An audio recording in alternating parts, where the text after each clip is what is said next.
बिस्मिल्लाहिर्रहमानिर्रहीम अस्सलामु अलैकुम रहमतुल्लाहि व बरकातुहू। नाज़िकाम, आप देख रहे हैं दुनिया मेरे आके यूट्यूब चैनल और मैं हूं ग़ुलाम नबी मदनी। इस वीडियो के अंदर अफ़गानिस्तान की ताज़ा तरीन सूरत हाल, अफ़गानिस्तान से मुताल्लिक़ नई खबरें, नई अपडेट्स और मालूमात आपके सामने रखेंगे।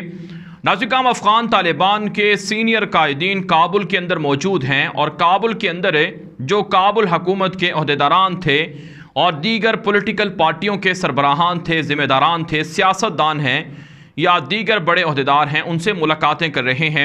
एक बड़ी ब्रेकिंग न्यूज़ सामने आ रही है कि अफ़गान तालिबान के दोहा कतर के सियासी दफ्तर के सीनियर रहनुमा मुल्ला शहाबुद्दीन दिलावर, मुल्ला खैरुल्लाह खां और इसके अलावा उनके साथ दीगर वफद के अहदेदारों ने मुलाकात की है काबुल के अंदर साबिक काबुल हुकूमत के सरबराह हामिद करज़ई से और अब्दुल्ला से।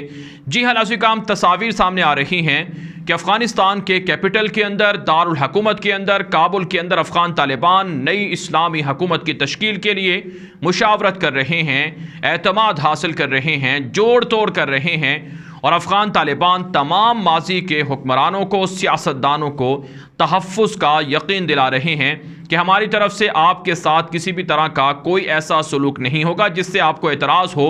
और अफ़गान तालिबान तमाम जो अफ़गानिस्तान के लोग हैं, चाहे वो हमारे मुखालिफिन ही क्यों ना हों, उनको भी मुकम्मल तहफ़्फ़ुज़ का यकीन दिलाते हैं। नाज़िकाम, अच्छी बात है कि अफ़गानिस्तान के अंदर एक इंक्लूसिव गवर्नमेंट बनने जा रही है, एक ऐसी मुश्तमिल हुकूमत बनने जा रही है जिसके अंदर तमाम धड़ों का एतमाद हो, तमाम लोगों को एक तरह से अफ़गान तालिबान की इस्लामी इमारत की वो बैत करें और इस्लामी निज़ाम हुकूमत के अंदर आ जाएं, इस्लामी निज़ाम हुकूमत के तहत काम करें। तो इसलिए नाज़िकाम, ये जो मुलाकात हुई है जिसमें अफ़गान तालिबान के सीनियर कायदीन मौजूद थे, मुल्ला शहाबुद्दीन दिलावर और इसी तरह से मुल्ला खैरुल्लाह खां और दीगर हज़रात, ये मुलाकात बहुत अहम है। इसके अंदर मुल्ला अब्दुल हनफी भी मौजूद थे और दीगर लोग भी मौजूद थे। यह मुलाकात बहुत अहम है। इससे पहले आप जानते हैं सिराजुद्दीन हक्कानी के जो चचा हैं, जो मौलवी अनस हक्कानी हैं, उनके जो भाई, उनके जो चचा हैं हाजी खलीलुर रहमान हक्कानी, वो भी जो हशमत गनी हैं, अशरफ गनी के भाई, उनसे मुलाकात कर चुके हैं। और इसी तरह से पंशीर के जो लोग थे उनसे मुलाकातें कर चुके हैं ताकि फ़ितने को दबाया जाए, ताकि बगावत को दबाया जाए, ताकि अफ़गानिस्तान के अंदर अमन आ जाए। तो एक ऐसी आइडियल इस्लामी हुकूमत तालिबान लाना चाहते हैं जिसे तमाम के तमाम अफ़गानिस्तान के जो लोग हैं वो तस्लीम करें और दुनिया भी देखे कि तालिबान ने वाकई फ़तह मक्का की याद भी ताज़ा करवाई है और ऐसी हुकूमत कायम करवाई है जिसके अंदर तमाम लोग मौजूद हैं और तमाम थड़े मौजूद हैं। नाज़िकाम, आपको याद होगा सीरत के अंदर ये वाक़या मिलता है कि रसूल अकरम सल्लल्लाहु अलैहि वसल्लम जब मक्का मुकरमा से हिजरत करके मदीना मुनव्वरा तशरीफ़ लाए तो यहाँ पर यहूद और इसी तरह से दीगर कबाइल आबाद थे। अब ये लोग इस्लाम के अंदर दाखिल नहीं थे, लेकिन इसके बावजूद रसूल अकरम सल्लल्लाहु अलैहि वसल्लम ने रियासत मदीना की बुनियाद के लिए यहाँ के कबाइल को और यहाँ के मुख्तलिफ जो सरदारान थे, अहदेदारान थे, उनसे मुआहदे किए, उनसे मिसाक मदीना किया, उनसे अहद लिया गया कि कोई भी मुश्किल वक्त आएगी हम आपके साथ खड़े होंगे और आप हमारे साथ खड़े होंगे। नाज़िकाम, तारीख़ के अंदर, सीरत के अंदर यह बात भी मिलती है कि जो मुनाफिकीन थे, जो यहूद थे, वो मुसलमानों के साथ ना चल सके। क्यों नाज़िकाम? इसके पीछे वजह यह थी कि हमेशा शैतान या शरपसंद लोग या मुनाफिकीन या जिनके अंदर दिलों के अंदर बुग़्ज़ हो, मुनाफ़कत हो, धोखा और ख़ाइन से भरे हुए लोग हों, वो कभी भी अहले हक़ के साथ नहीं चल सकते हैं, वो रूहानी ताकतों के साथ नहीं बैठ सकते हैं। शैतान रूहानी ताकतों के साथ, रूहानी शख्सियात के साथ गुजारा नहीं कर सकता है, भाग जाता है। तो अगर जो लोग अफ़गानिस्तान के काबुल के अंदर मौजूद मुख्तलिफ सियासी धड़े हैं, अगर इनके अंदर भी मुनाफ़कत होगी, शरपसंदी होगी, धोखा, करप्ट, ख़यानत होगी, तो ये लोग भी तालिबान के साथ नहीं चल पाएंगे। तो फिर इल्ज़ाम तालिबान पर नहीं बल्कि इन पर ही आयद होगा, जैसा कि सीरत के अंदर हमें वाक़यात मिलते हैं कि मिसाक मदीना के बाद और उस वक्त के जो ग्रोह थे उनसे मुआहदे होने के बाद उन्होंने मुआहदों की खिलाफ वर्जी की, फिर उनको यहूदियों को मदीना मुनव्वरा से निकाल देना पड़ा और इसी तरह से मुनाफिकीन का अंजाम भी अल्लाह रब्बुल इज़्ज़त ने कुरान पाक के अंदर खोल कर बयान कर दिया। तो ये सारी चीज़ें हैं जिससे ये बात वाज़ेह हो रही है कि अफ़गान तालिबान सीरत को अपनाए हुए हैं, उसवा हसना रसूल अकरम सल्लल्लाहु अलैहि वसल्लम का, सहाबा इकराम का, और इसी तरह से जो इस्लामी तारीख के अदवार थे उनको वो समझते हैं और दुनिया के सामने एक ऐसी मिसाली आइडियल हुकूमत ला रहे हैं जिससे यहाँ के लोग भी मुतमईन हों और इसी तरह से दुनिया भी देखे कि वाकई तालिबान ने इस्लामी हुकूमत तश्कील दी है। अब नाज़रीन हम बात करते हैं एक और बड़ी ख़बर की। ये ख़बर है जमीयत इस्लामी के अता नूर के हवाले से। आप जानते हैं सूबा बल्ख के अंदर जमीयत इस्लामी अता नूर का वो अपना सूबा समझा जाता है, उसका गढ़ है और बल्ख के अंदर ये गवर्नर भी रहा है उस्ताद अता नूर।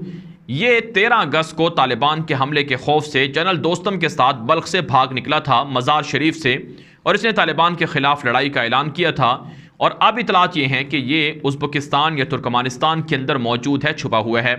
नाज़रीन इसने एक ताज़ा वीडियो पैगाम जारी किया है जिसमें यह कहा है कि तालिबान ने अगर उसे हुकूमत में शामिल ना किया तो फिर वो तालिबान के ख़िलाफ़ जंग करेगा, लड़ाई करेगा अपने हक़ के लिए।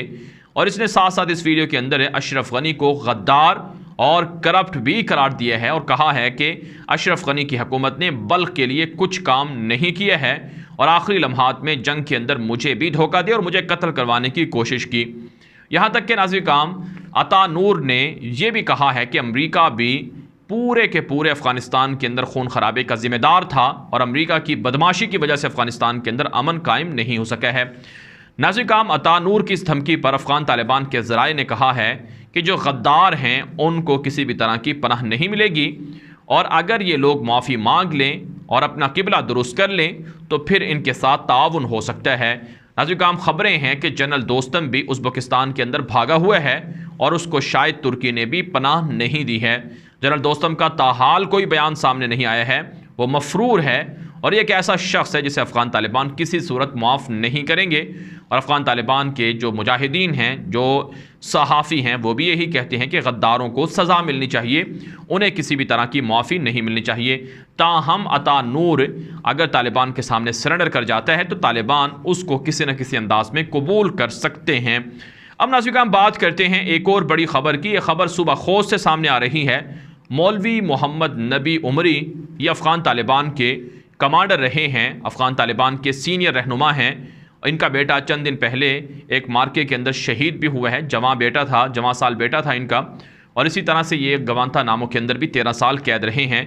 इन्होंने खोस के अंदर एक बड़े मजमे से जिसके अंदर सैकड़ों अफराद मौजूद थे उससे खिताब करते हुए कहा है कि तालिबान की इस्लामी हुकूमत तमाम मुखालिफिन को माफ़ी दे रही है, लेकिन इसका मतलब ये नहीं कि अब वो मुखालिफिन हमारे ख़िलाफ़ हथियार उठाएं, इंतशार फैलाएं, बदअमनी करें। अगर कोई ऐसा करेगा तो उसे तालिबान माफ़ नहीं करेंगे, उसको कानून के मुताबिक सज़ा ज़रूर मिलेगी। जिसका मतलब ये है कि अफ़गान तालिबान की जो माफ़ी थी वो माजी के गलतियों पर, गुनाहों पर थी, लेकिन आइंदा की गलतियों पर नहीं है। अब नाज़रीन हम आपको बताते हैं कि भारतीय मीडिया सोग मना रहा है, भारतीय मीडिया पर सफ़े मातम बिछा हुआ है, क्योंकि पंजशीर के अंदर जो बगावत भारत भड़काने की कोशिश कर रहा था, इसराइल और यहूदी भड़काने की कोशिश कर रहे थे, वो बगावत नाकाम हुई है। नाज़रीन काम पंजशीर के अंदर जो वहाँ के अहमद शाह मसूद का जो बेटा है अहमद मसूद, वो तालिबान की मुखालफत में सामने आया था, लेकिन तालिबान ने वहाँ के अमायदीन से, लोगों से बातचीत करके मामले को ठंडा किया है और उन्हें समझाया है कि आप सरेंडर कर जाओ, आप बाज आ जाओ, वरना नुकसान होगा, खून खराबा होगा। अफ़गान तालिबान नहीं चाहते कि उनकी तलवारों से, उनकी बंदूकों से और उनके मिज़ाइलों से उनके अपने ही शहरी, अपने ही लोग मारे जाएं और दुनिया के अंदर तालिबान की बदनामी हो। तो नाज़रीन काम भारत के तमाम ख्वाब खाक में मिल गए हैं और तमाम अरमान उनके पूरे नहीं हुए हैं, ख्वाब उनके पूरे नहीं हुए हैं, ख्वाहिशात पूरी नहीं हुई हैं। भारत का मीडिया ज़ोर दे रहा था कि जो अलहदगी पसंद हैं, जो बगावत करने वाले लोग हैं, इनको भारत को असलहा देना चाहिए। भारत के जो फ़ौज के रिटायर्ड लोग थे वो भी यही कह रहे थे, लेकिन उन्हें शर्म आनी चाहिए कि वो लड़ाई भड़काने की कोशिश कर रहे थे बजाय लड़ाई ख़त्म करवाने के। लेकिन बहरहाल भारत की ख्वाहिशात पूरी नहीं हुई हैं और भारत के अंदर अब सोग का समा है। अब नाज़रीन हम बात कर लेते हैं एक और बड़ी ख़बर की। बुनियादी तौर पर यह ख़बर विकीलीक्स से सामने आई है। विकीलीक्स आप जानते हैं दुनिया के अंदर कुछ ऐसे तहलका खेस इंकिशाफात के बाद मशहूर हुआ है। ऐसी सीक्रेट रिपोर्टें, ऐसे सीक्रेट डॉक्यूमेंट्स इन्होंने दुनिया के सामने रखे हैं जिससे दुनिया के जो करप्ट ताकतें हैं, जो इंसानियत की दुश्मन ताकतें हैं, जो माफियाज हैं उनको बेनकाब किया गया था। नाज़रीन, विकीलीक्स की एक रिपोर्ट के मुताबिक, एक ख़बर के मुताबिक कि अमेरिका को स्वीडन की जानिब से पैगाम दिया गया था। स्वीडन यूरोप का मुल्क है, इसने पैगाम भेजा कि हम अपने जहाज़ की मार्केट बढ़ाना चाहते हैं ताकि दुनिया हमारे जहाज़ों को ख़रीदे। ग्रिपेन फाइटर जेट गालिबन इसका नाम है। इस जहाज़ की मार्केट बनाने के लिए हमें अफ़गानिस्तान के अंदर तजर्बात करने दिए जाएं और इस जहाज़ के ज़रिए से अफ़गानिस्तान में बम बरसाने की इजाज़त दी जाए, बमबारी करने की इजाज़त दी जाए। ये इंकिशाफ सामने आया है विकीलीक्स की जानिब से।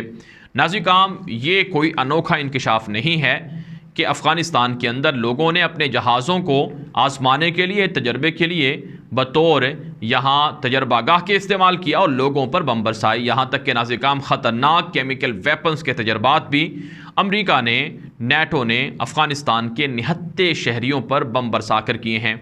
इससे वाज़ेह हो जाता है कि अफ़गानिस्तान के अंदर ये लोग पिछले 20 सालों से खून खराबा करते रहे हैं और पिछले 20 सालों से अफ़गानिस्तान के अंदर जो खून की नदियां बही हैं, इसका ज़िम्मेदार अमेरिका, यूरोप और मग़रिब है, जो आज अफ़गान तालिबान को वाशी करार दे रहा है, उन्हें इंसानी हकूक़ का मुखालिफ करार दे रहा है और ख़वातीन पर जुल्म करने वाला करार दे रहा है। इसलिए दुनिया को फ़ैसला करना चाहिए कि इंसानियत का कातिल कौन है और इंसानियत का खैर खा कौन है।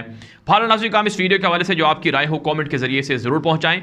मज़ीद ख़बरों के लिए आप हमारे ट्विटर अकाउंट ग़ुलाम नबी मदनी को भी फॉलो करें और साथ साथ इस वीडियो को दोस्तों के साथ व्हाट्सएप पर, फेसबुक पर और ट्विटर पर लाज़मी नशर किया करें ताकि लोगों को हक़ाइक़ पहुँच सकें कि अफ़गानिस्तान के अंदर हो क्या रहा है और भारतीय मीडिया, यूरोप का मीडिया, इसराइल का मीडिया और ताक़ूती मीडिया क्या झूठ बोल रहा है। इसलिए दुरुस्त हक़ाइक़ पहुँचाने के लिए इस वीडियो को दोस्तों के साथ मुख्तलिफ़ प्लेटफॉर्म से लाज़मी नशर किया करें। अब तक के लिए इतना ही, इजाज़त दीजिए। अल्लाह हाफ़िज़।